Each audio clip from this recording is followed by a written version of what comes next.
voice, it counts them all. A team of hearts with plans to share. For every soul we're standing there. It's in the ballot, it's in our hands. Together we rise and take a stand. For every dream, for every need, community spirit is our creed. The vote is here to pave the way, working hard both night and day, delivering hope, delivering dreams. We are the ones who fuel the streams. Every corner, every street, we bring the change that makes us meet. Hand in hand we hold the flame, together we'll make a lasting name. It's in the ballot, it's in our hands. Together we rise and take a stand. For every dream, for every need, community spirit is our creed.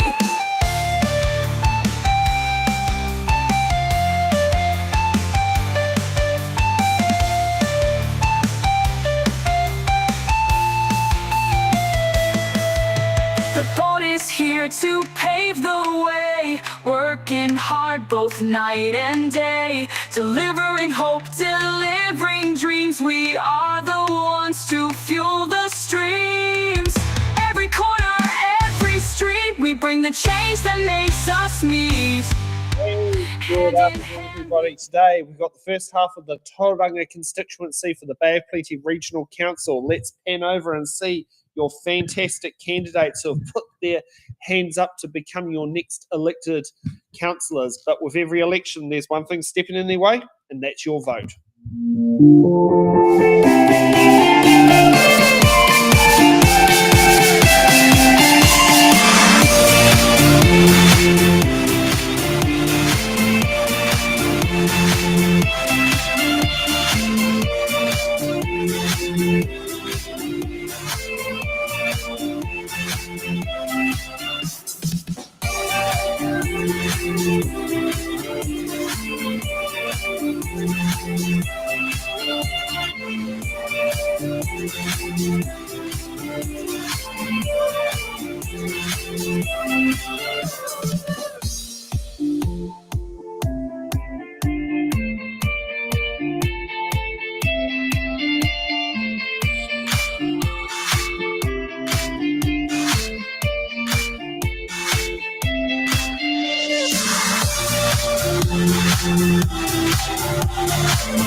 Great place, and we need to keep it that way. To find out more about me, please visit my blog, which is timmaltby.nz. Our rates are too high. We need to get rid of the nice to haves, the bureaucracy, and the busy work. It has to be affordable. We should not be selling the port shares. The port is a strategic asset for the whole region. We need to fix those buses. We need better management. We need better contracts. We need to be more pragmatic about the environment. It has to be affordable. Amalgamation will not save money. It will not solve any problems. It will take away our community voice. We need less bureaucracy, less compliance, less busy work, lower costs and lower rates. So may the best candidates win. So please vote for Maltby Tim. Okay, next up, Ron. Good afternoon. My name's Ron Scott and I'm a first-term councillor. 3 years ago, I said that the three things that I'm really keen on achieving were about making sure that rates stayed affordable, making sure that we can do something about public transport, and thirdly, and probably the biggest driver for me, was about the air quality at the Mount. I'd been on the District Health Board, I'd been the Deputy Chair actually, and we were getting reports about how poor the health outcomes were from that particular area. So that was a real driver for me. So going forward, we still need to keep rates affordable. We had the lowest rate rises in the country, so that's a bit of a tick. Are our buses running perfectly? I think there's a little bit of work there to do still. And in terms of the air quality, what we measure has been achieved, but there's clearly some dust and odours that we still need to work on. So that's a job in action as well. So I've got things to do, things to finish. There are some huge changes coming in local government, and that experience matters. Okay, next up, Stuart. Good afternoon, everybody. My name's Stuart Crosby. Just a little bit about myself. From a non-council perspective, I've been in electrical contracting and home building. But from a governance perspective from local government, I started off in a small community council at Papamaya Beach, was elected to the then Tauranga District Council for a number of years, became a deputy mayor. I was mayor from 2004 to 2016. When I retired, and I thought, well, I'll go back to contracting, but the regional council sort of took my fancy, and so I've been privileged to be on the regional council as well. I've also been on a number of CCOs, council-controlled organisations, which tend to be the commercial or financial arm, independent financial arm of councils. I'm currently on Quayside Holdings. Why is that important? We have a lot of change coming up in the next 3 years, and to have that experience to help navigate our way through some substantial changes like the New Resource Management Act, like potentially city deals, whatever they may look like, and like the general disruption that goes on with local government, including the potential of the removal of regional councils. So a lot to do, and I think experience counts. Okay, thank you for that. Ange. Kia ora koutou, ko Ange Webster aho. Yeah, just stay seated. It makes it easier for a camera person. Okay.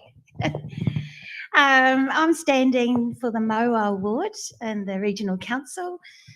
This is my third stand in the recent elections, so I'm building profile, experience and knowledge in this space. But alongside that, I'm born and bred here. I have an extensive governance experience across education and health. And I'm currently working in our Tauranga City Council as a strategic engagement advisor. So I think all of those things, along with the person I am and the things I do in our community, I'm a good candidate for the Moa Ward. Kia ora.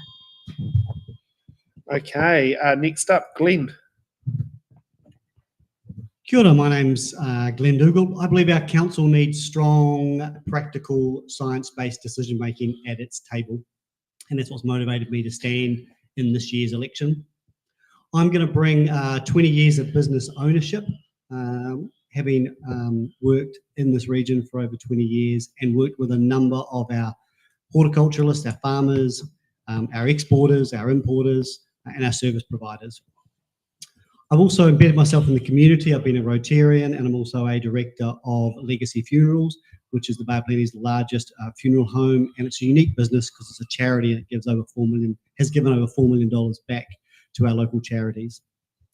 I also have been the chair of the Tauranga Arts Festival and Film Bay of Plenty, and previous to that, I was a scientist and meteorologist at Met Service New Zealand, so I understand the impacts of climate change and flood protection. So I just want to bring those skills and leadership to the table. Kia ora, thank you. Okay, next up, Vanessa. Good afternoon, everyone. I'm Vanessa Charman-Moore. I'm seeking the role of Bay of Plenty Regional Council to serve our community and keeping our region beautiful for our current residents and our future generations. I've become an empty nester, so I have time to invest in our community. I've shown a willingness to stand up for local issues. This has included advocating for the protection of the Waiwara River during the upcoming development of the 4,000 lot Tauriko West development, for elder housing on behalf of Grey Power, for school bus services at Tauriko, and keeping the racecourse reserve a green space. I would like a greater focus on biodiversity as more invasive species are appearing in our environment. The Bay of Plenty Regional Council protects air, land and water quality for our residents and manages our regional bus work. When the call came for nominations for the Bay of Plenty Regional Council, I knew that this was the right time to put my hand up. Thank you. Vote Vanessa. Okay, and Kat. Kia ora koutou, ko Kat McMillan tōku ingoa. I'm currently a councillor at the Bay of Plenty Regional Council, and the reason I'm standing for re-election because I believe we can and will build a Bay of Plenty region that thrives economically as well as protecting all the treasures that make this region so special. We're at a critical moment now. We've got a rapidly growing region, and we have an opportunity to develop sustainably and get these things right. And that's why that's what led me to the regional council in the first place, and that's why I'm standing for re-election. I come from a background in management and leadership as well as governance. I'm currently the chair of our strategy and policy committee. I'm a values-based decision maker. I have a science degree background, so evidence-based, values-driven about the environment and about people, and that's what I'm here for. Kia ora. Okay, thank you for that. Now let's get off. We're going to get off to the box questions now, because we have had to do budget cuts to the point where it's just me, myself, and I, and the main parts of being the most consistent figure there, and I'm roping in people on every single day to make things work. I'll be taking both the role of Selwyn Toogood and Tenaka Kapushi. So I've got questions all in here. However, candidates will still pick out box numbers. Now, each candidate has 2 metaphorical button cards. So if another candidate gets a question they would also like to ask, they can use their button card to give them their answer on that question. And if they want to use it, they wait till the end of the person's finishing, then get the next one for the button. And also, if they get a question that they do not want to say answered, they can always use their defer card and defer that question to another candidate. Okay, and with our random list order generator sheet, we start off with Kat, and we have box numbers between 1 or 28, or as the other one could be, between Tahi and Ruatakoma Waru. So what box number would you like to pick? Do they align with these A, B, C, D? No, not at all. Oh, so I can just pick a random number? Exactly. Yes, Okay. that's the whole point of it. Otherwise, you can guess what people will sit there and try to do. Oh, okay. I'll go for 11. Go for 11. Teko Mātahi. Okay, we got AB for the All Blacks. And I do believe they're not in our good books today, apparently, I've been told. Is it fair to say the Bay of Plenty Regional Council has deviated away from providing core services to the community? Okay, so you picked my shortest answer because my answer is no. We have not deviated away from providing core services for the community. We provide vital flood protection and resilience, public transport services, climate action, biodiversity.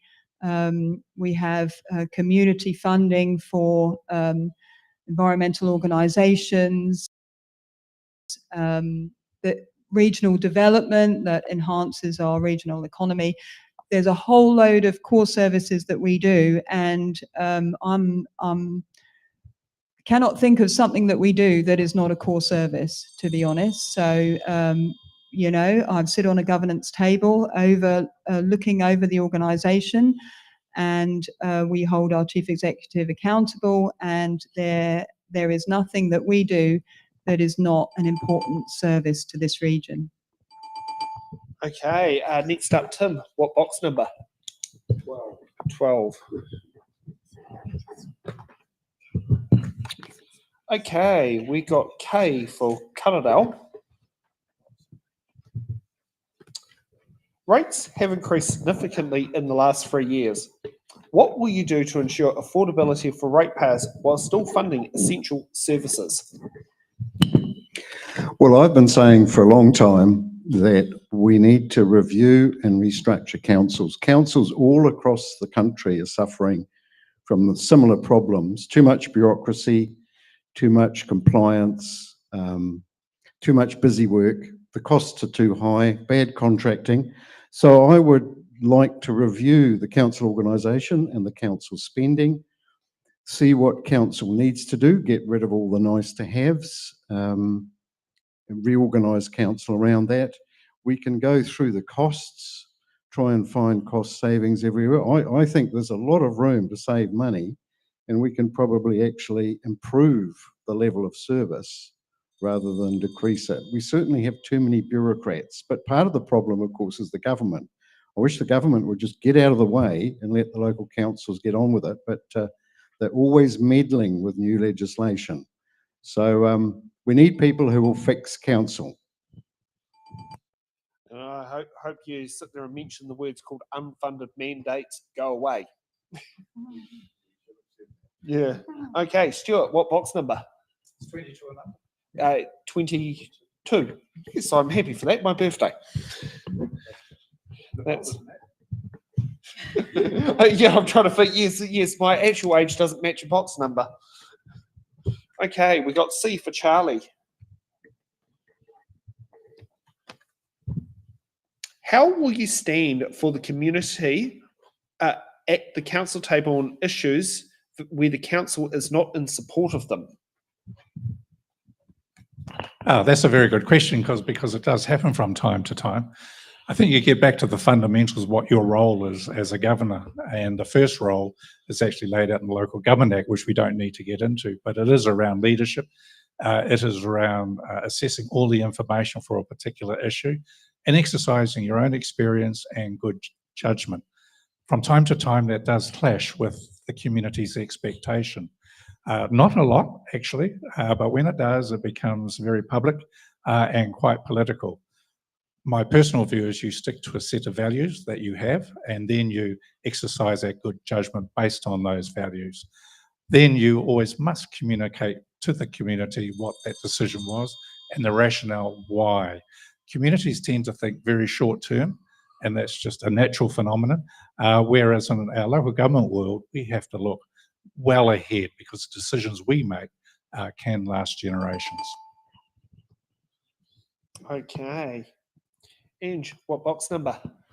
Oh, box 8, please. Box 8, no problem. Okay, we got W for Whakatane. What experiences or skills do you bring to ensure sound financial governance and decision making? Thank you for that question. It will be my years of experience sitting at board tables and, you know, in that space, you learn how to read the financial statements and how to understand those. Alongside that, I've done training with the Institute of Directors, their financial papers, and my current board roles are all over hundreds of millions of dollars of property and assets. So it's really time on at the table and over time honing those skills together with decision making that I have, you know, that I base my values-based decisions on. So all of those things together put me in good stead for being able to represent Māori at the governance table. Okay, Vanessa, what box number? 1, no problem. Okay, we got Z for Zulu. With growing concerns about affordability and rising rates, some local group advocates for budget discipline and affordability, e.g. rates caps, was it capping rates increases to inflation? How would you weigh community affordability against infrastructure needs in a regional decision making?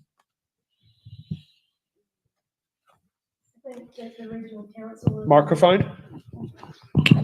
I think that the regional council is aware of struggles facing many in the community, and they've reacted to that with reduction in forecasted budgets. I support careful financial management and minimising any rates increase during a cost of living crisis. I think that any rates increases should be as small as possible, rather than any large sudden increases, which are much harder for people to accept. Okay. Ron, what box number? I'll go for my age, number 28. Okay, we got N for November. Oh. Okay. What actions will you take to protect Tauranga Moana local estuary and biodiversity from pollution, stormwater runoff, and coastal erosion? I think we've got a hand up. Oh, That was just my to put in the button. yeah. To put in the button afterwards. Okay, we'll get back to Ron and we'll kick off that, and then we'll do a button from Vanessa. So there's the first question is, what is causing the pollution? And there are a number of things, but let's take a common complaint is about what is happening because of agriculture. We've got nitrogen inputs, so reducing the level of nitrogen load would be a key driver to improve things. There is the question about, given that there is pollution, runoff, whatever causes it, might be a big weather event, then how do you stop that from getting into the estuaries? So the use of the wise use of wetlands, riverside planting would be a valuable thing. There's a big program called Cloaking the Bay, I think it is from memory, which is where farmers themselves are finding that with wise use of their land and getting rid of the low quality land, they actually increase profitability. So there's a big program about that, which I would encourage as well. Okay. Oh, sorry. That went fast. Vanessa, for the button. The Regional Council currently monitors water quality in the Bay of Plenty lakes and rivers. So using this information, policies can be further developed to continue to maintain or increase or improve water quality. Careful planning of new developments and projects and ongoing monitoring will catch environmental degradation early. This is really important for big developments like the 4,000 lot development that's happening in Tauranga West. Also believe in community education and threats to our environment, especially biodiversity threats, so that everyone understands the threats and how we can protect ourselves from them. Thank you. Can I do a button as well on the same question? Yeah, no problem. Oh. For Kat. Okay. There we are. Okay, thank you. So working with the Kitai approach, which is mountains to the sea. If you look at Tauranga Moana, we've got the harbour and then all of the kaimais, etc., that run down into that harbour. So taking that whole mountains to sea approach. Something we're looking at with iwi is a Tauranga Moana harbour strategy. And you need carrots as well as sticks. So incentivising people to do the right thing. We're working in partnership with landowners, as Ron mentioned. There's a lot you can do there with retirement of land, riparian planting, potentially purchasing dairy farms that are high polluters and converting them, increasing our wetlands, and then looking at the harbour itself. A ton of work going on there and more to do. Okay. And Glenn, what box number? 2, please. No problem. Okay, we got S for sulphur, because that's something that does occur in the Bay of Plenty region. What steps will you take to improve emergency preparedness for earthquakes, floods, and other natural disasters?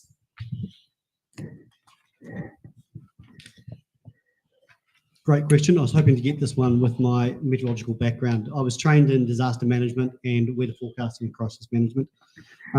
So look, we need to continue investing in our emergency management for the Bay of Plenty systems and training.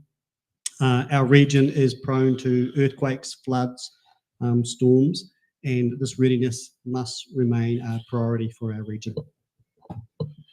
Okay, that's short, sharp, sweet. Okay, we've got so we've done 7 questions so far,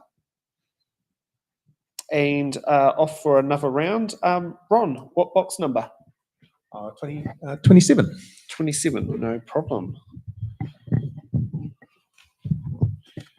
Okay, we got L for Lima.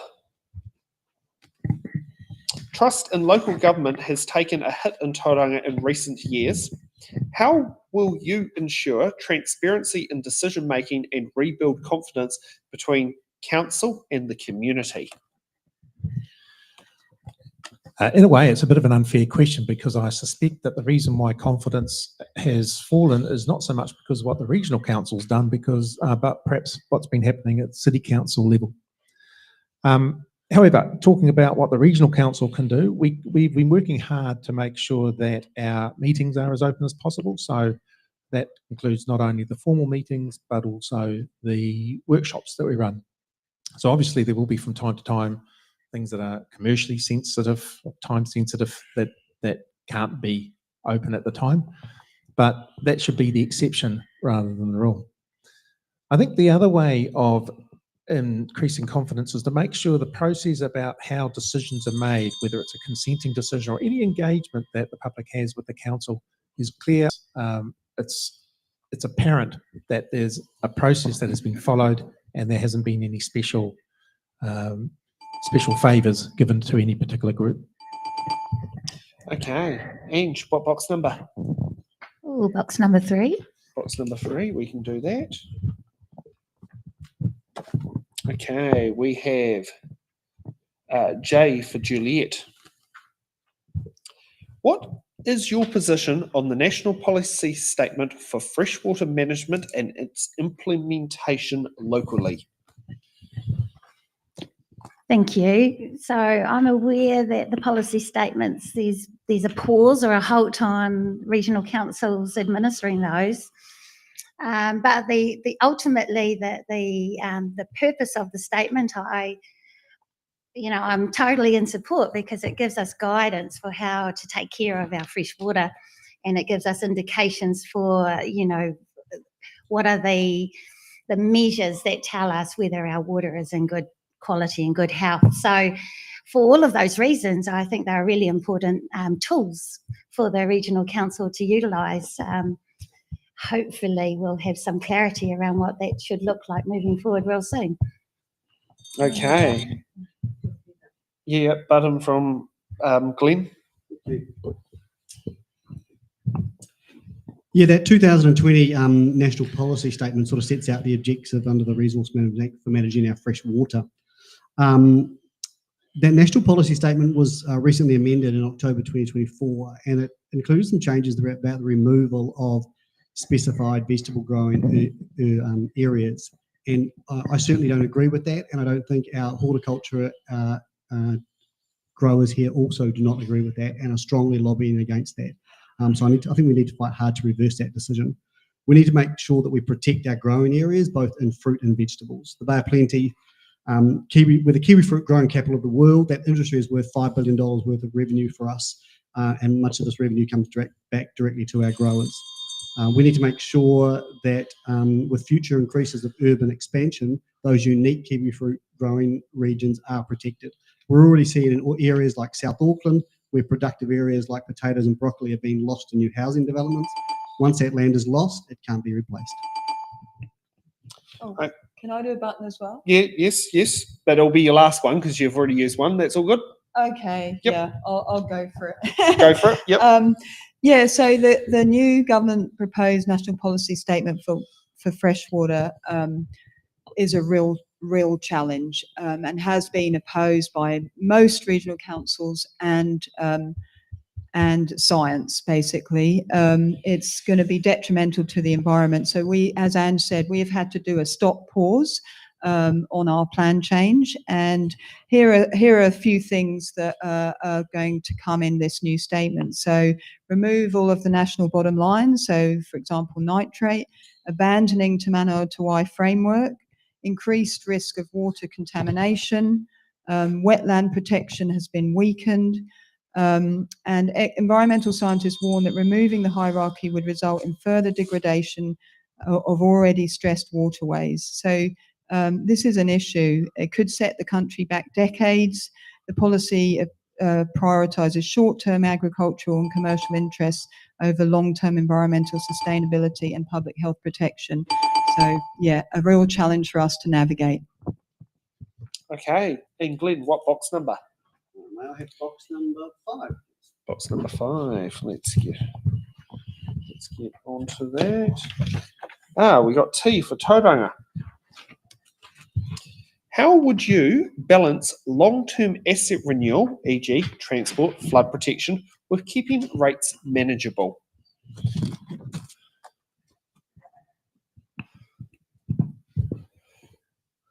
So we need to prioritise those essential renewals. That's the things like flood protection, climate change mitigation.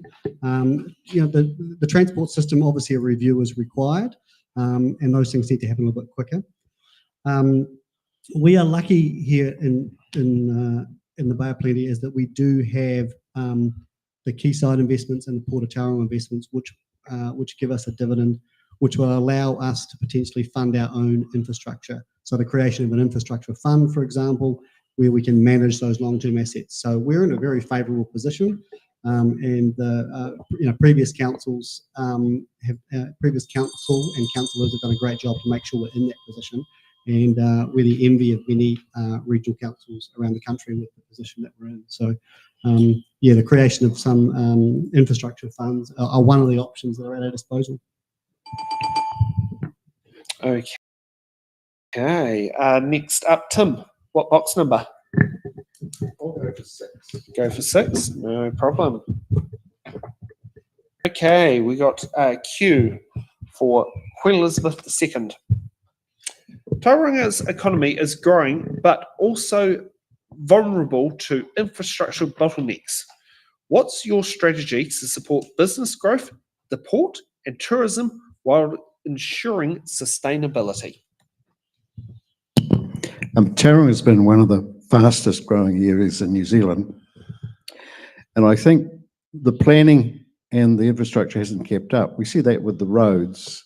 It's a terrible job getting into Tauranga and so on at rush hour traffic now. I think part of the problem is we seem to be on the short end of the list for government funding for a lot of the traffic infrastructure, for example.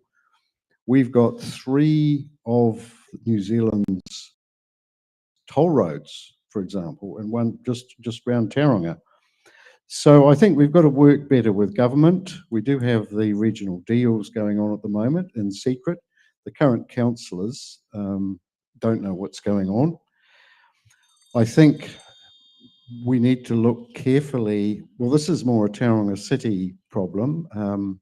They need to get more money from the developers to pay for things rather than the ratepayers. So, yeah, I think it's a very difficult problem. Okay, Vanessa, what box number? Number 7. Okay, we got B for Bravo. How will you stand up for your community interests if it differs from your own position?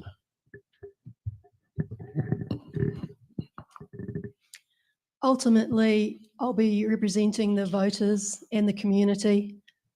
Around the regional council table, there'll be councillors that have views that differ to mine or the community. I've found that one of the hardest parts of governance is that a governing group may make a decision that I'm not in support of. However, I support democracy with regards to representing our community, researching well and understanding an issue and being able to present it back to the other councillors is key. And I'm brave enough to stand up when needed. Thank you. Okay. Stuart, what box number? 13. 13. Oh, yes, get the lucky or unlucky one out of the way. Live dangerously. Okay, we got H for hotel. Tauranga is one of the fastest growing cities. How will you ensure infrastructure, especially transport, water and wastewater keep up with the growth without driving unsustainable rates increases?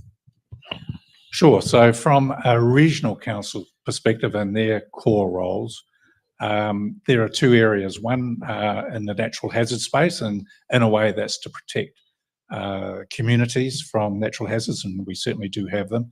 In the transport space, we have multiple roles. We start with the region, where we have the Land Transport Regional Plan, which is quite significant. We work with all the councils and NZTA, the national agency, and then locally, obviously we provide the hopper bus service and some school bus services as well. And when you combine all that, they all have to work together. And there are issues, so there's no doubt about that. There are funding shortages, particularly in the state highway network. And in terms of the bus service, we're working very hard to build capacity in that and more patronage. And one of the key areas is one, the contract, which we don't need to get into, but particularly around the non-peak times, we would like to have some alternative transport systems for that. But the key is to have the infrastructure to support a very good public bus service. Okay, and Kat, what box number? Number 2. Already taken, but Oh. we've got 4. Yep, I'll go for 4. That's all right. That's all right. I mean, it's one of those things. Okay, we got V for violin. Oh, get the right one on me. With demand for new housing increasing, how will you balance urban growth with protecting green spaces, waterways, and Tauranga's unique character? Yeah, and this is one of the real challenges, of balance, getting things right. So we have our smart growth strategy, which is the spatial plan for the Western Bay of Plenty. So I'll just talk about Western Bay of Plenty specifically. We need to densify our existing urban areas. So we need to sort of incentivize and lean to medium rise in denser areas rather than urban sprawl. But because we're a rapidly growing region, we have got new housing developments. And we need to think about our green infrastructure. So a lot of people think about hard infrastructure, but we need to think about the soft infrastructure, which is the green infrastructure. So we need to absolutely enhance and increase that. So restoring wetlands, waterways, forest, bush, our native bush, is all part of that spatial plan picture, and we need to invest in that for our future generations. Okay, and a button from Vanessa. Having worked in construction and with developers, I'm aware that the resource consent process can be slow and difficult. The winner has been the environment, but even then we have issues keeping beaches, reserves and waterways clean and undamaged. The fast track process increases the risk of environmental effects being overlooked or not planned for appropriately. I would prefer an evolution of the existing resource consent process rather than a revolution. Okay, and we've got 14 questions down, and with a new list order. Stuart, what box number? 7. Already taken, but we can go from 9 or 10, or we can go from 14 upwards. I will try 10. 10. Okay, we got A for Alpha. Do you support political party endorsements of local government candidates? Look, it's a free country and people can endorse who they like. My personal view is I strongly disagree with ideology coming into local government. When you have an ideological perspective in local government, you create winners and losers. I prefer to have a set of values that drives local government and decision making. So, yes, a free country, people can do that, but it's not the way I'd approach it. Okay, Ange, what box number? Box 9. Box 9. Okay, and we got D for Delta. Get the right one on there. How will you strengthen partnership with local iwi to ensure genuine co-governance and uphold te tiriti or waitangi obligations?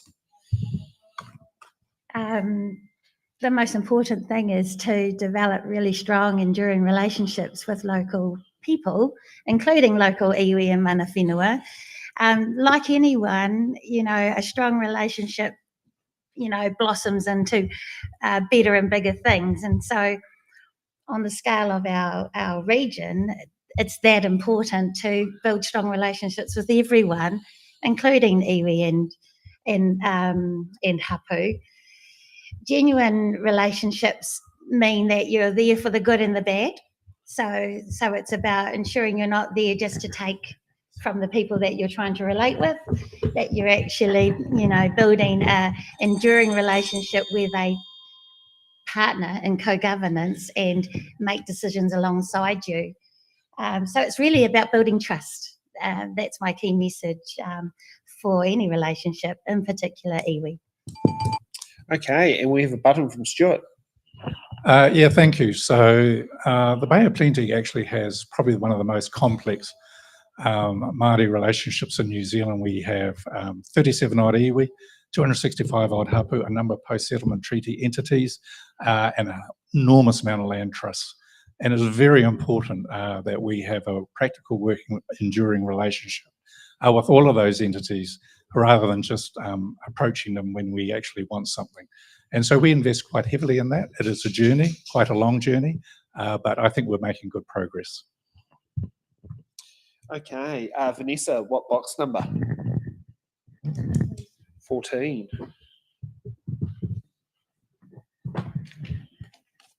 Okay, we got Y for yellow, since our American bans the phonetic alphabet for this letter. What are your views on the government's agenda in regards to the RMA reforms? Are you confident that this council will be able to meet these?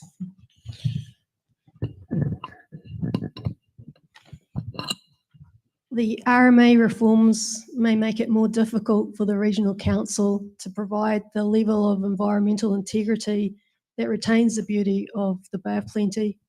The Tauranga environment is struggling with the effects of huge population growth already. How the regional council works with Tauranga City to keep Tauranga beautiful is important for the future. So I'm confident that our regional council will be doing the very best that they can to adapt to any new RMA requirements. Okay, and we have a button from Tim. The RMA has been around for quite a long time. Now, the first time I met Ron was probably about 15 years ago. He was an ACT candidate, always involved with the ACT party, and he wanted to brainstorm ideas for their conference. And we came up with reforming the RMA as our main project. And that was 15 years ago, Ron. Can you remember that? You probably can't. Far away from But as you know, I've worked on farms and orchards, and the RMA mostly affects rural people much more than town people. It's a huge cost burden on rural life. I was talking to someone, it costs $30,000 to get resource consent to renew your water bore. Huge cost. $200,000 to change your farm from dry stock to dairy. And that's all dead money. It doesn't add any value.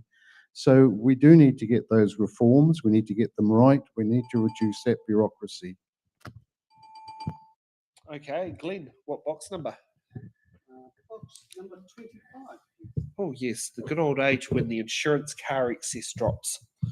Yes, it's true. Yes, yeah, I know. I remember it being like $800 for a full driver's license until I turned 25, and then it dropped to $300. Yeah. Okay, we got P for Papa.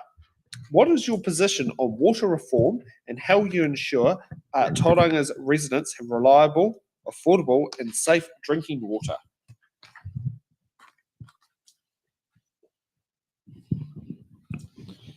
Well, reliable, safe drinking water is essential, and any reform must ensure that that's affordable, has transparency, and there's local voices in water management.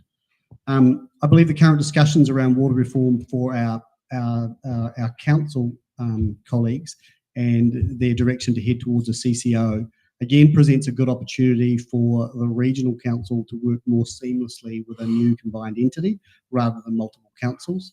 And it may also give us the ability to help co-fund and work with them in a stronger way. So, yeah, water reform is a major topic for us going forward.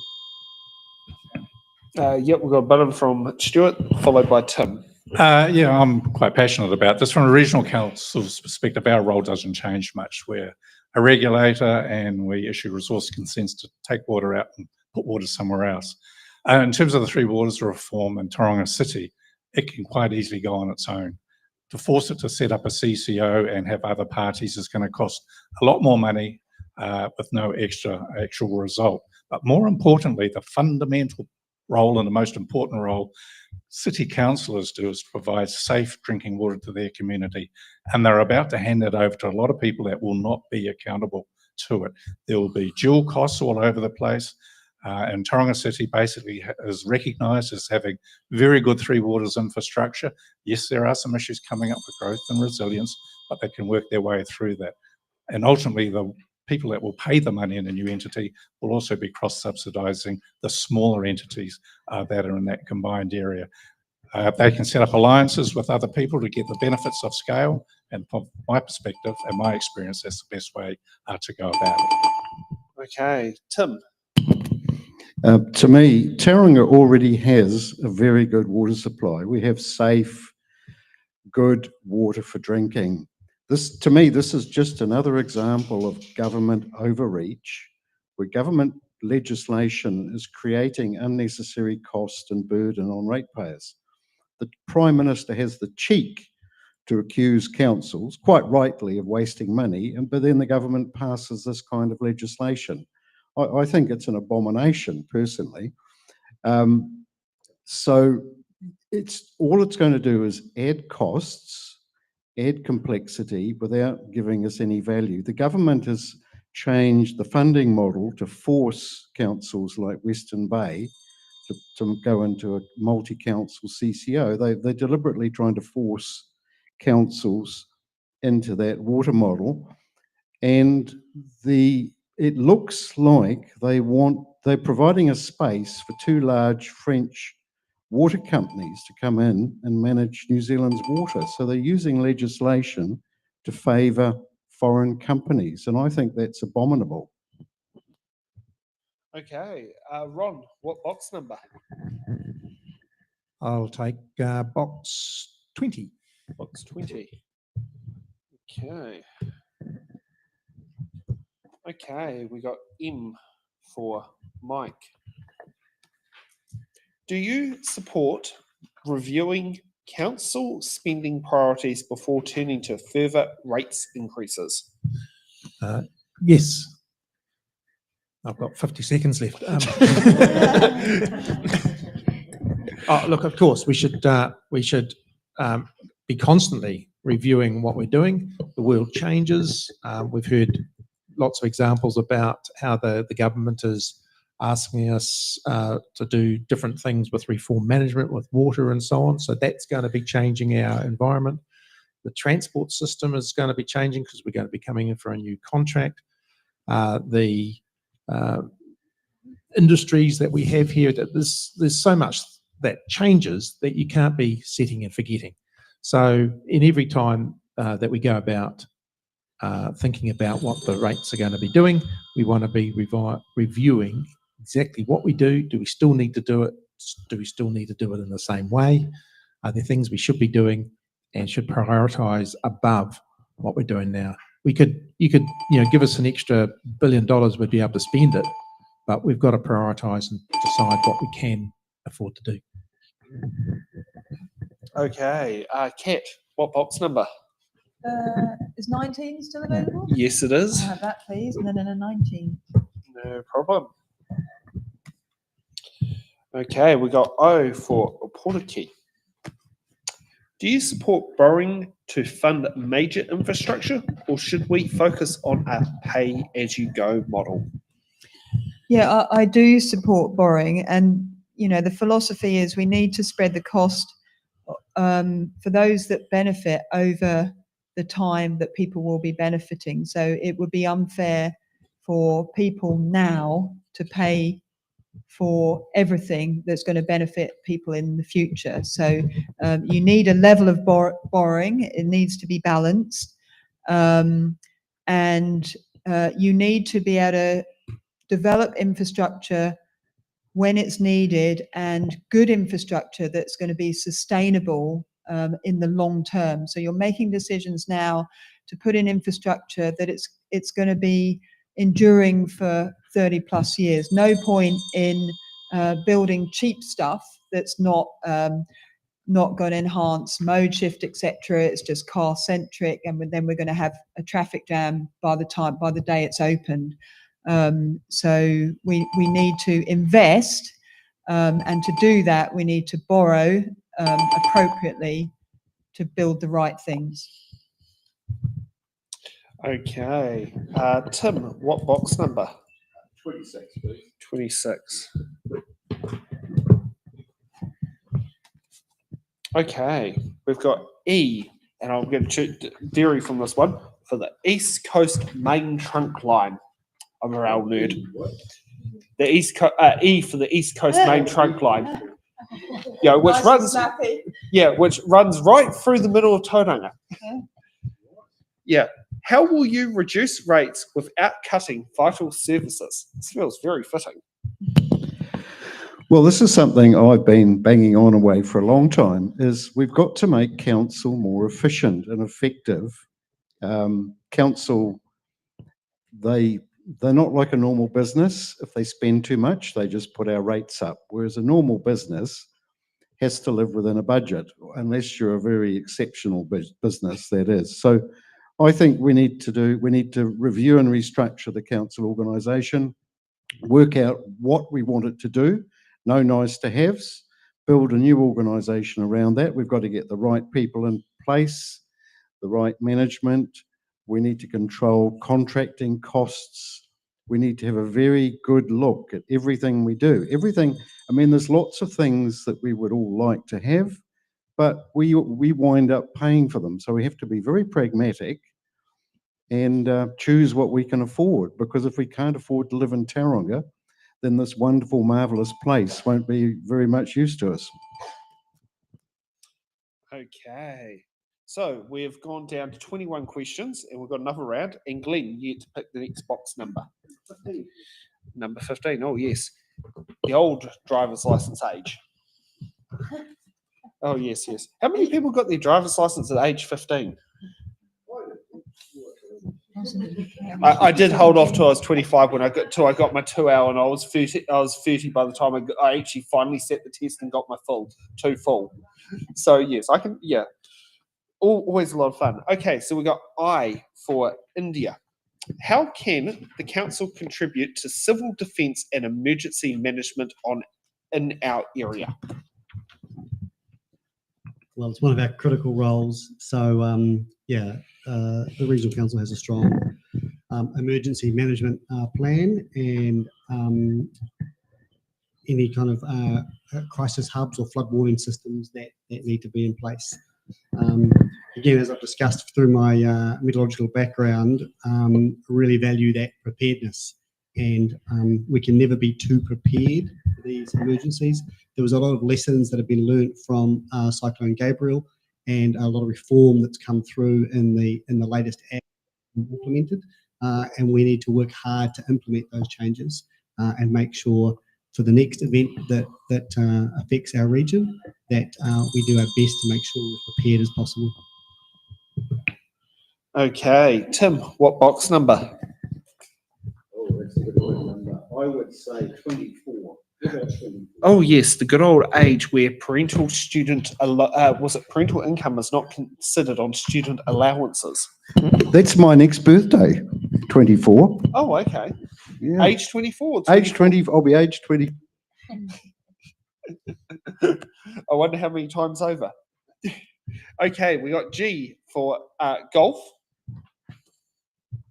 How will you ensure greater transparency in decision making and rebuild public trust in council processes? Well, personally, first thing I'd like to ask for is that all votes are recorded for all council decisions. I think we need to minimise public excluded sessions. We need to be better on legoimas. There's too many restrictions on legoima requests where information doesn't come back. But the main way you build trust is by being trustworthy. And, you know, as an outsider, councillors don't talk to us. I mean, having said that, for the regional councillors, they're much more removed from the citizens, I think. But we need to get you guys, or if I'm a councillor, I want to be doing forums and sessions out in the community. I want to know what the community wants. If the community feels that you're listening to them and taking what they want into account, you'll start to develop trust. So the prime way to get trust is to deal respectfully with your community. Treat your community with respect, and they'll respect you. Okay, Kat, what box number? Oh, just give me a number, I don't mind. The driver's license age is 16? Perfect, yep. Okay. Okay, we've got F for Foxtrot. Traffic congestion is a major issue in Tauranga. What is your plans for improving public transport, roading and alternative transport options such as cycling and ferries? Yeah, so Tauranga is the most car-centric city in Aotearoa. So we've got a real issue here, and we do need massive mode shift. It's really challenging. We can't fund that alone. Regional Council is responsible for the public transport service, and the city and district councils are responsible for building things like cycleways, etc. But we do the spatial planning, and in smart growth and UFTI, we have, we have really good planning. It's the funding that is the challenge for this, and it's political appetite as well. So we do have this pendulum swing where, one government might be much more leaning towards cars and drivers and roads, and another government might be more about mode shift and safe cycling, walking, public transport. So we've got to keep advocating for that. I sit on the, I'm stuck, I'm out of time, on the Western Bay Transport Committee, and I advocate for mode shift all the time.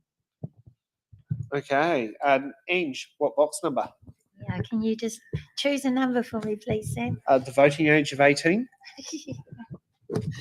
Make it 16. Oh yes, that campaign seems to be around from time to time. Okay, we got R for railway line. What role should the regional council play in addressing issues such as retail crime, community safety, and access to community facilities? So as a regional council, I think the key role is to find ways to work with all of the other agencies and councils. So while it might not be our core business, effectively that is still our community. And so with that in mind, in my view, we've got to find a way to support all of the organisations, councils to keep our community safe. So it's not a one-stop shop. It's certainly a collaborative. Well, I'm supporting collaboration across our councils and across our organisations to deal with the safety of our people. Okay, Vanessa, what box number? Okay, so we do 17, the age you can join the military at. But you still can't get deployed overseas until you turn 18, and you have a nice star on your rank slide to tell the bar that you're a minor. Wow. Things you remember from ATC cadets. that along with the phonetic alphabet. Okay, X for X-ray. As a councillor, how would you work collaboratively with your fellow councillors to deliver on your promises?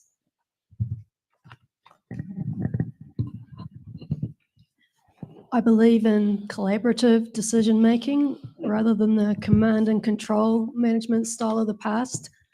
I've come out of engineering as my profession, so I've seen a lot of command and control management and don't think it's best suited to the future. The ability to listen to others and evaluate different options is a key part of working collaboratively. I hope to work with a team that respects others at the table and listens to all viewpoints. And I wouldn't make promises that I can't deliver on. Okay, Ron, what box number? You can choose between the old voting age of 21 or the useless number of 23. Let's go useless. 23. That's my son's age. That's not. Oh, it's one of like, there's no benefit for being the age, but there's no pro, cons, nothing. There's nothing unique. One of the more interesting prime numbers. Good point. It's a prime number. We're learning things. Yes. Was it grandson of 2 former school teachers and principals? So, heard all the fun stuff about teaching.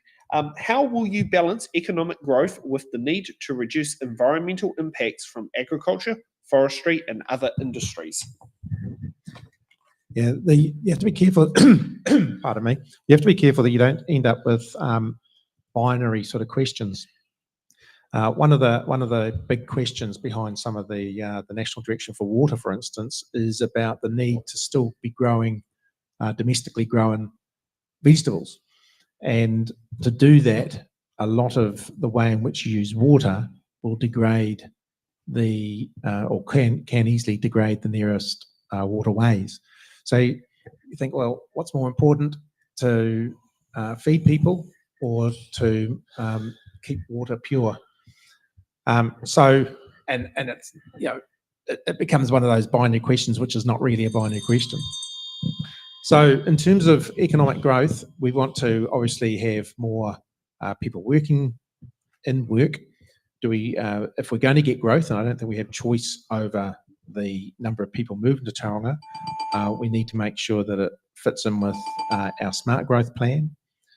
And we need to always be keeping an eye on technology to make sure that we use innovative solutions as things happen. Okay, Stuart, what box number? So the old voting age of 21. Okay, and we got AA for AA batteries. What is your biggest challenge facing the Bay of Plenty Regional Council? Oh, that's a good question. The future is the short answer.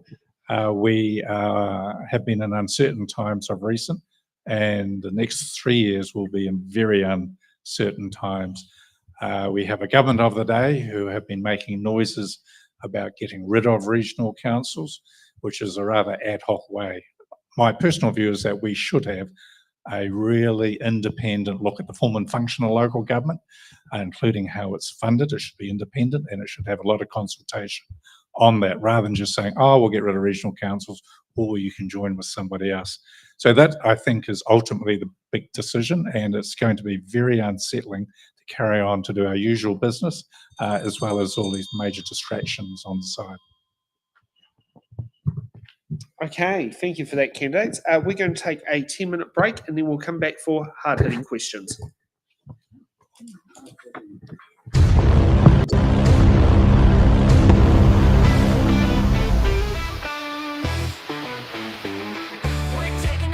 Just a short little breather to stretch out your legs. You don't need a leader. The live stream will be back, so don't go too far. But for now, you can wander wherever you are.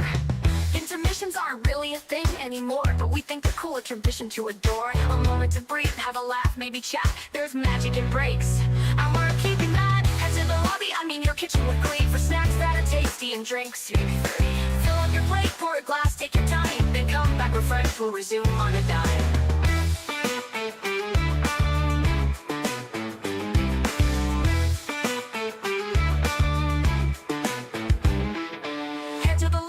Your kitchen with glee, for snacks that are tasty and drinks. Maybe 3. Fill up your plate, pour a glass, take your time, then come back refreshed. We'll resume on a dime.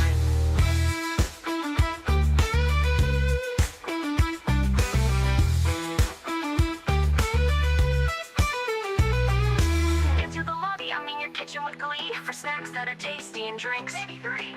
Fill up your plate, pour a glass, take your time, then come back refreshed. We'll resume on a dime. Head to the lobby, your kitchen with glee, for snacks that are tasty and drinks. Maybe 3. Fill up your your plate, pour a glass, take your time, then come back refreshed, we'll resume on a dime.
Just a short little breather to stretch out your legs, you don't need a leader. The live stream will be back, so don't go too far, but for now you can wander wherever you are.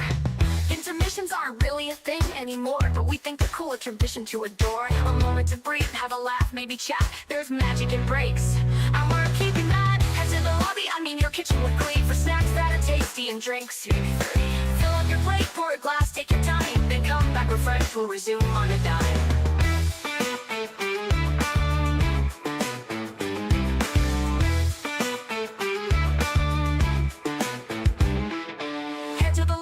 Your kitchen with glee, for snacks that are tasty and drinks. Maybe 3.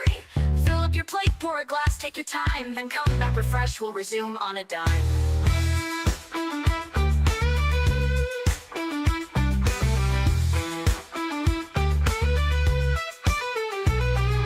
Get to the lobby, I mean your kitchen with glee, for snacks that are tasty and drinks. Maybe 3. Fill up your plate, pour a glass, take your time, then come back refreshed, we'll resume on a dime. The lobby, I mean your kitchen with glee, for snacks that are tasty and drinks. Maybe 3. Fill up your plate, pour a glass, take your time, then come back refreshed, we'll resume on a dime.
it, don't panic, but it's almost time to get back to the show.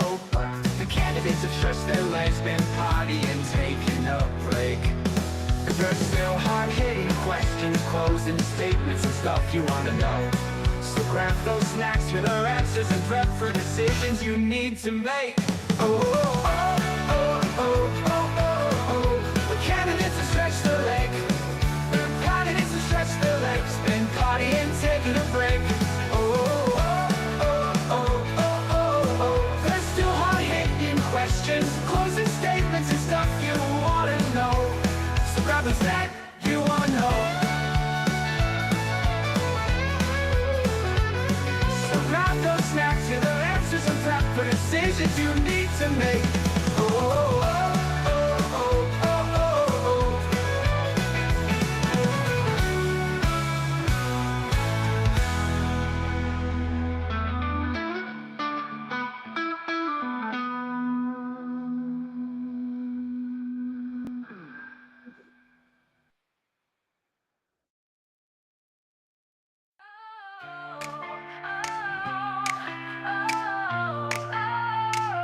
The votes are in, it's time to see what this town is meant to be. Together strong we'll cast our say, build tomorrow from today.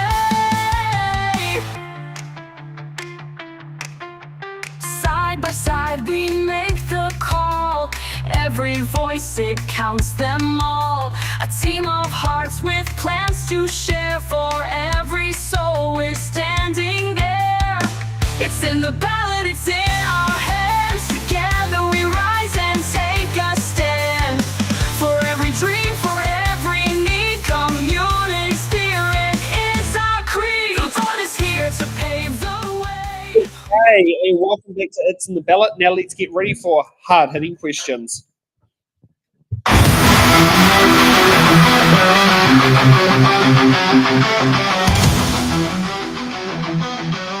Hard-hitting questions, we're not gonna need to put in. What does a question? Because every candidate has an answer. The hard-hitting questions. Okay, so hard-hitting questions are the questions we give here to all candidates. They can't use their button cards. They can't use their fur cards because everyone's going to end up answering the hard-hitting questions. Okay, so hard-hitting question number one. What is your view on the new emergency management bill before the government? I have a feeling that was already answered once, but let's get all the candidates to answer it. Stuart. Yeah, thank you. I support the bill. I was the mayor when we had our flood, May 18th, 2005, so I've got a bit of experience. I was the first mayor in Tauranga to declare a local emergency, so I'm pretty focused on that. I think the bill is good. It's structured to make sure that on a particular event, you have the particular resource in the right place, right time, and right capacity, right through from community, iwi, the councils, right through to the government, national emergency management organisations. So I support it. I just hope that they don't take too long to implement it. Okay, Ange. Oh, kia ora. I also support the emergency management bill. I see it as providing an opportunity to reshape how we approach emergency management. We could take the opportunity to embed Māori perspectives and leadership at all levels, and ultimately just ensure that our communities are not only protected but they're active in protecting themselves and others. So I'm committed to advocating for the full implementation of the bill's provisions, ensuring Māori voices are heard, respected and integrated into aspects of emergency management. Together we can build a future where our communities are prepared, resilient and empowered. Okay, and next up, Glenn.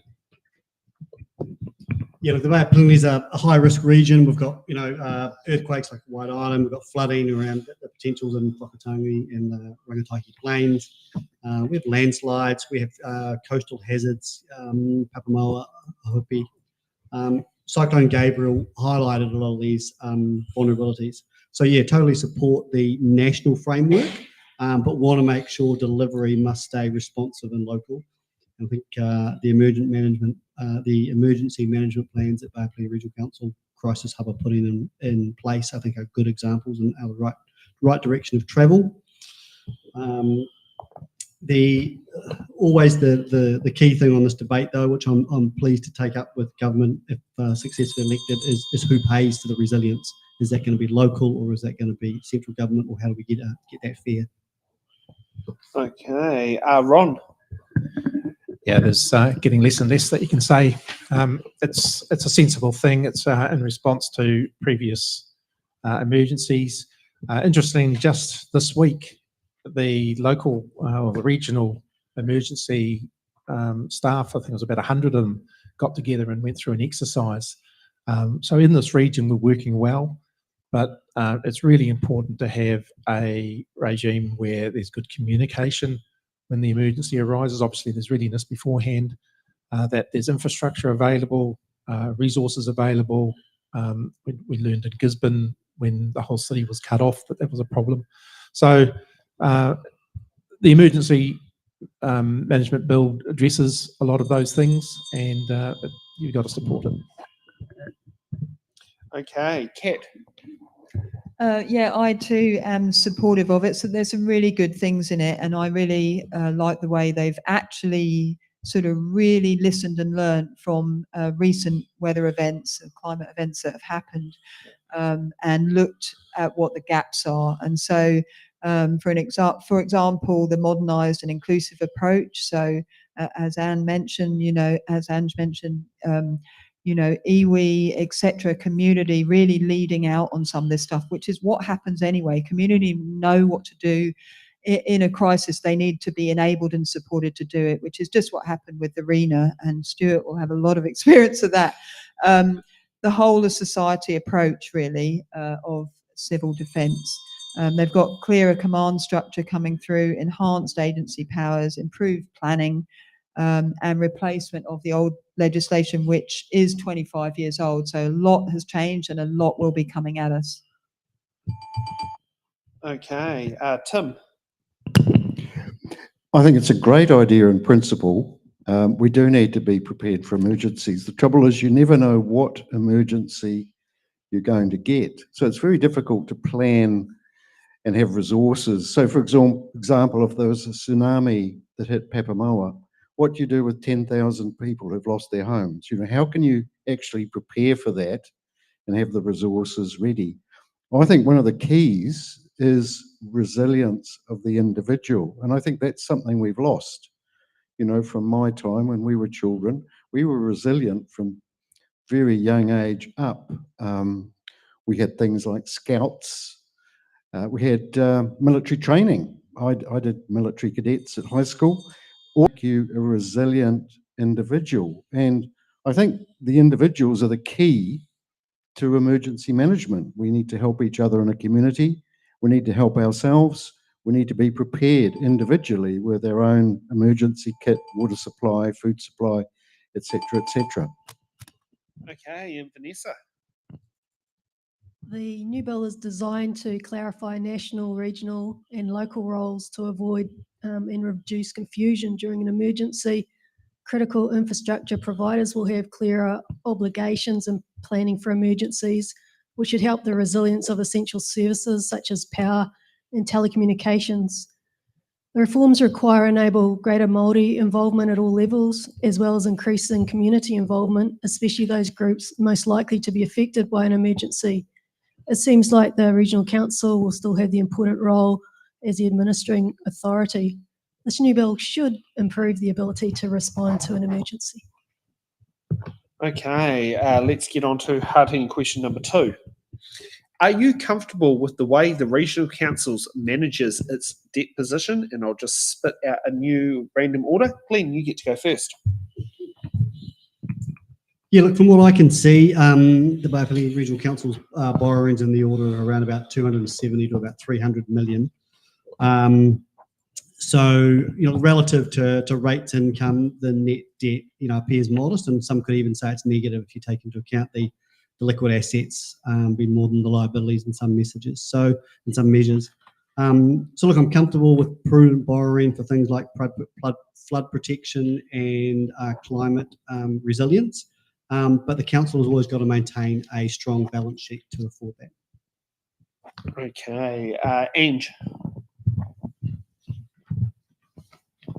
Kia ora tātou.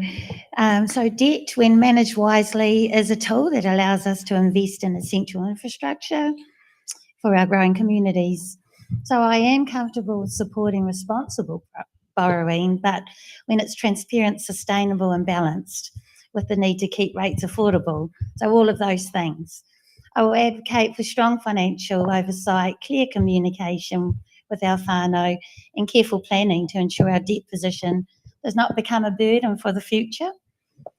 Together we can invest in our future without compromising financial stability. Okay, Tim. I think the council's got a good debt position at the moment. They've been quite responsible compared to Tauranga City Council, for example. I think debt, well, we get into debt to buy a house. Debt is a very useful tool to buy some assets that you can't afford to buy from income. And if it's used responsibly, it's a good thing. If it's used irresponsibly, it becomes a burden for future generations. At the moment, I don't see regional council behaving like that, and I hope that they stay not behaving like that. Certainly, if I'm a councillor, I will want responsible debt. Okay, Kat. Yeah, I'm really comfortable, and in fact, there's been a recent benchmarking done by the government. Well, we've had, all councils have had to do it, and we fall into various different categories like unitary authorities, regional councils, city or district. We stack up really, really well on all of those measures of debt management. And of course, it's not that surprising because we've got Quayside Holdings. So we're kind of fortunate for the good decision, because of the good decisions that have been made over the years with growing our intergenerational fund. So it's kind of easier for us to have financial flexibility and to be in that position. But yeah, the books are looking really good at the moment. We've done some really good work, and we're in a healthy position. But with all the things that are coming at us, it's going to be a real challenge nevertheless moving forward. Okay, Vanessa. The last available annual report indicates that the Regional Council is managing its debt position appropriately. The main talking point at the moment is the debate over whether council should sell some of their Port of Tauranga shares. An independent financial report has indicated that too much of the region's investment portfolio is in the port and that there should be diversity in the portfolio. The sell deal means that the Regional Council's investment company will no longer hold a majority shareholding in this important strategic asset.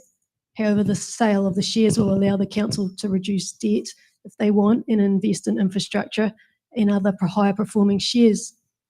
The dividends from the port shares have significantly reduced Regional Council rates, with the port providing good dividends even during the economic downturn.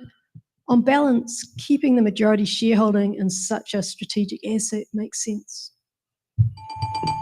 Okay, Stuart. From a debt position, yes, I think we are in good shape and have been responsible, but debt is only one financial instrument. We have a range of others. And I think it's time that we review the whole lot of them. It's been quite a while to make sure they're fair and reasonable as best you can in a rates position. And also how we utilise a dividend that comes from Quayside Holdings into the council. It really just goes into the big machine, and I think it could be a lot more transparent as to how it is utilised. Does it all have to go there, or could it be used also to support our TLA neighbours in and around the Bay of Plenty to help them out with critical infrastructure as well, because we are the Bay of Plenty Regional Council. Okay, Ron. Yeah, our debt position is not really the challenge. We've got a really good in-house treasury who manage our debt instruments very well, making sure that we don't, that in general, they actually almost earn us money. but that's the economist in me there. The real challenge we have is our asset position. We just heard a comment that, wouldn't it be great to help the TLAs? Well, that's one reason I'm sure that the Tauranga City would like to amalgamate with us, because there's some assets they wouldn't mind having to get rid of their debt position. I think thinking about how we manage our assets so that it gets used most wisely is the biggest challenge we have going forward, so that we pay off our debt to future generations by wisely having our assets available. Selling port shares doesn't get rid of the port, and we will still have a key stakeholding which will actually make us effectively still in a controlling position. Okay, let's get on to hard-hitting question number 3. And for once, we're not talking about Māori wards, because at the moment, Tauranga doesn't have to deal with a referendum yet. What is your vision for the next 10 years for the Bay of Plenty Regional Council? Stuart. I have a very short one, which is based around sustainable and manageable growth and making sure that we enhance the environment. I believe with good management and good allocation of resources, we can achieve that. Okay, Kat. I think my vision actually aligns with pretty much everyone in this region, and that is that we all want our economy to thrive, but within environmental limits. We want to be ready for whatever climate change brings and resilient to that.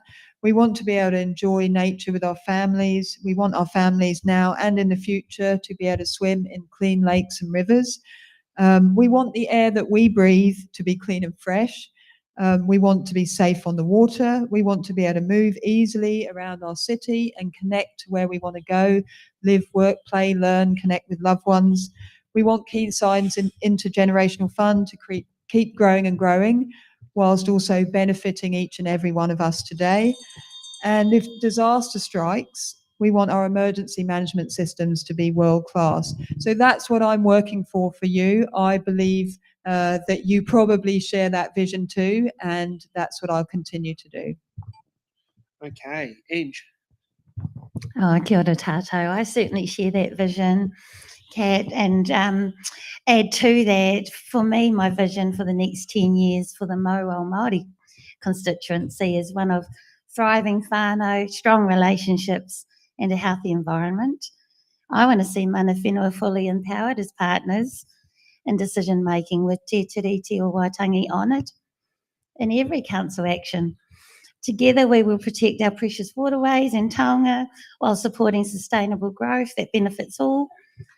By improving transport, infrastructure and resilience, we will create a connected and safe community, ready for the challenges ahead. With transparent and inclusive governance, we will build trust and ensure everyone's voice is heard. So this is our future, resilient, prosperous and united.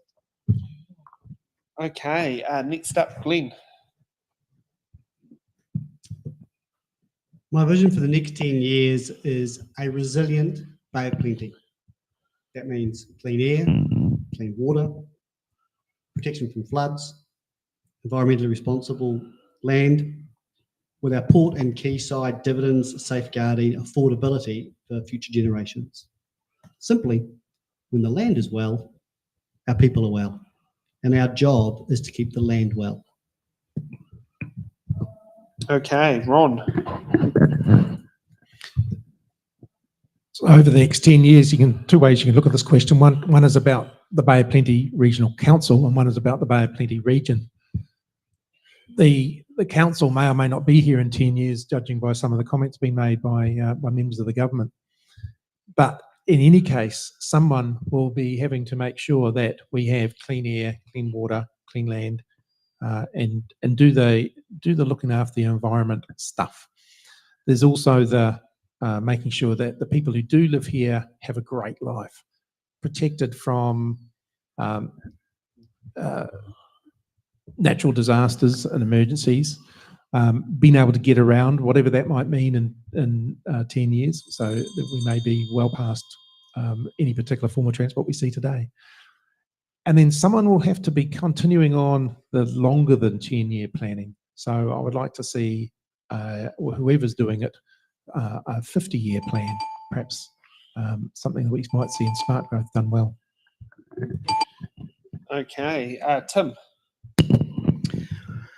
Well, I'm a bit more pragmatic. I mean, I really love the outdoors. I have my own little thriving ecosystem in the heart of Papamoa. I have wood pigeon come and visit in my garden. The other day there were 2, so that's not bad for Papamoa. We all want a nice living environment, and I think that's a given. But we also have to be pragmatic about it. We have to try and create that while also preserving jobs. At the moment, we're doing that by creating a huge bureaucratic load on the farmers, orchardists, fishermen and businessmen, business people in the region. We need to find ways of preserving the environment while we're preserving people's livelihoods. If people can't have jobs here, they won't be able to live here. So jobs are very, very important. So I would like to see a pragmatic balance. I would love to see much more green space, and I'm very much a fan of the environment. Thank you. Okay, and Vanessa. My vision is to preserve and protect our beautiful environment for the people that live here and for future generations while our towns and cities grow around us. This will be achieved with defined roles that allow Bay Plenty Regional Council to work closely with local councils and iwi. We will continue to reduce contaminants in our waterways. We will have a well-educated region on the biodiversity threats that our region faces and what can be done to protect the spread. We will have development and growth with a good understanding of the risks to the environment and how to manage those risks. We will continue to carry out risk analysis of global warming threats and put in place mitigating measures based on the risks. We will have developed an efficient and cost-effective regional transport network that reduces damage to the environment and provides a popular alternative to growing traffic congestion. Our region will be one that our residents and descendants are proud of and care about. Okay, and thank you for that. Now let's get to candidates' closing statements of why they should be receiving your vote this local body elections. First up, Stuart. Oh, thank you. Yeah, we're in for a very challenging 3 years, as I said in my opening statement. It's just as relevant, I say it in my closing statement. And from my perspective, I believe that I have a very clear understanding of how local government operates, what the challenges are moving forward. And I'd like to be part of quite a new team, actually, because we have a number of retirements, and some will be retired by the ballot box. I just don't know it yet. So it's going to be a big change anyway. And I think it's really important that there are people around the council table with experience, which I do have. And I also have a type of nature where I can collaborate and work with everybody. And I do really enjoy diversity of thought, which is a really good aspect of any form of governance. So really looking forward for the next 3 years and hope I get your vote. Thank you very much. Okay, next up, Glenn.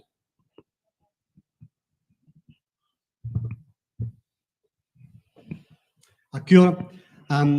As I said in my opening statement, I'm standing because, I believe we have a great region and we want to keep protecting it. So I'm going to bring that business success that I've had, I'm going to bring community passion, and I'm going to bring some scientific background and knowledge to the table. Looking forward to those challenges.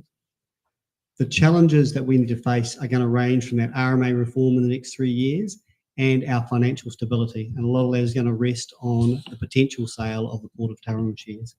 If those shares are sold, roughly there'll be around about $1 billion that will need to be invested. And I want to make sure I invest your money wisely. Thank you. Okay, Vanessa. I was born in Tauranga. I went to Tauriko Primary School and Tauranga Girls College. I accepted a post office bursary to study electrical engineering at Auckland University and worked for Telecom and lived in Auckland during my corporate career.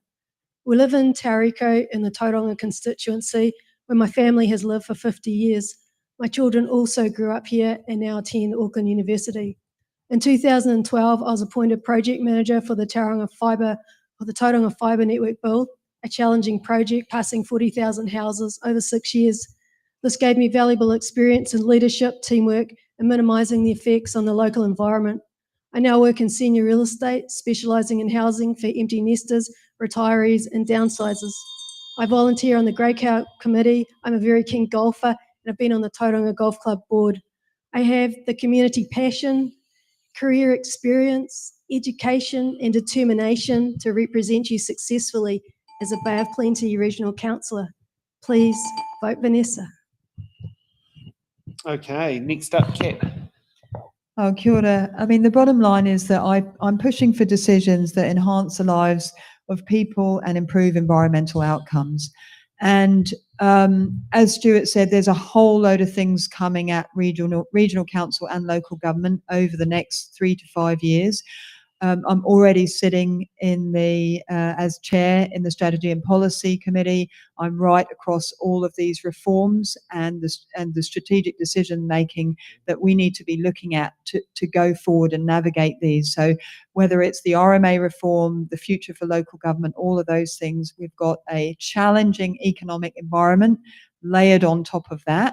And then we've also got climate and environmental challenges facing us. So it's kind of a melting pot of strategic decision making to navigate and to paddle the waka in the right direction and keep going. And I believe I've got the skills and 3 years of experience to be at the table. Thank you.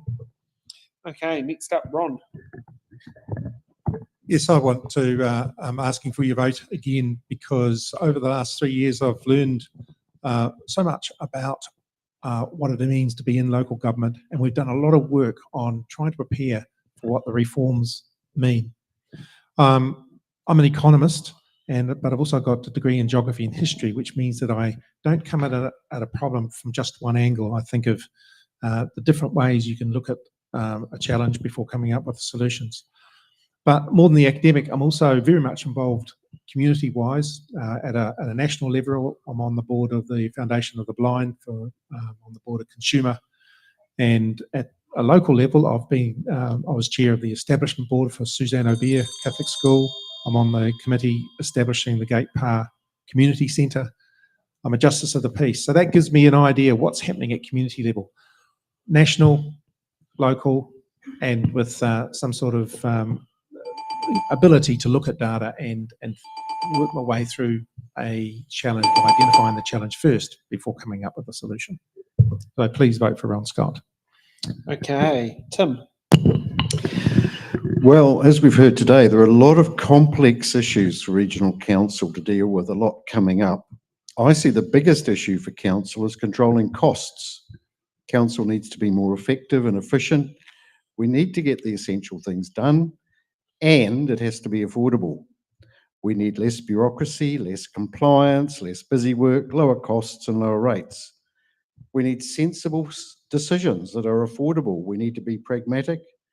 We definitely need to listen to the community, and we need to defend our position with central government. Government is pushing costs onto councils like a drunken sailor. I believe that I'm a good candidate because of my engineering background. Engineers are trained to be analytical and to solve problems. So as an engineer, I'm used to working with complex issues, finding a solution, working to a budget and a schedule, and delivering things that actually work. Engineering things have to work. So thank you. May the best candidates win, the best 5 of us. There's some very good candidates. So please vote for Maltby Tim. Okay, and Ange. Kia ora koutou. I'm standing because I care, and that's ultimately what's behind all of the reasons for me doing the things I do. I'm someone who brings a lot of governance experience as well as lived life experience to this role. I'm active in our communities across Hapu, Iwi, Marae. I'm active on land trusts and many other local trusts. But beyond that, broader than that, I have some regional trust interests I sit on disability resource trusts, really because they resonate with me in my life. I also sit on a national board for Placing Te Aotearoa, which is a strong co-governing entity that is responsible for over 14,000 volunteers, 18,000 under 5-year-olds, and 400 centres across our country. What I'm really saying is I care, I'm active, and I've got what it takes to do this role. So vote, Ange Webster. Okay, thank you for that. And just before we go, I'd like to sit there and put some little housekeeping that's out there. It's in the Ballot is an independent non-profit organisation focusing on bringing all candidates and voters an equal opportunity to get their message across and to be bringing these platforms all around New Zealand.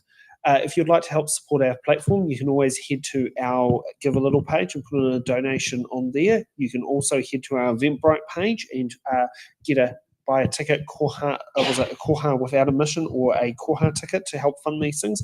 Or if you'd like to do a cash direct credit deposit, you can put in, head to our website, it's in the ballot.nz, and click on donations, and that will give you our Kiwi Bank account number that you can put in a cash deposit. And if you're watching this live on YouTube, you can always do a YouTube super chat. And if you're watching this later on, you can always do a YouTube super was it super thanks? That's what they called. Got a bit of a tongue twister trying to remember what all the names are. I'd like to thank our candidates here for putting their feet to the It's in the Ballot fire. It's not easy to jump in front of a video camera, but as I could always say, the next video camera could be in front of could have Jack Tame on the other end. So I think we've prepared you very well. Can we give a round of applause to our candidates who are participating in It's in the Ballot? Also like to thank our audience for coming and participating, for being here, and also like to thank Heidi, who's been helping me with the cameras today. It's not easy trying to rope people in to make everything all work. And also like to thank Laura, Stacey, Nick. Was it Laura, Stacey, Nick? There's also Helen, Carol. I'll probably end up finding more names after we finish the show of the different members of the team who have helped make these It's in the Ballot shows happen. We'll be back here at 7 p.m. for part 2 of the Tauranga Constituency for Bay of Plenty Regional Council. So we'll see you then.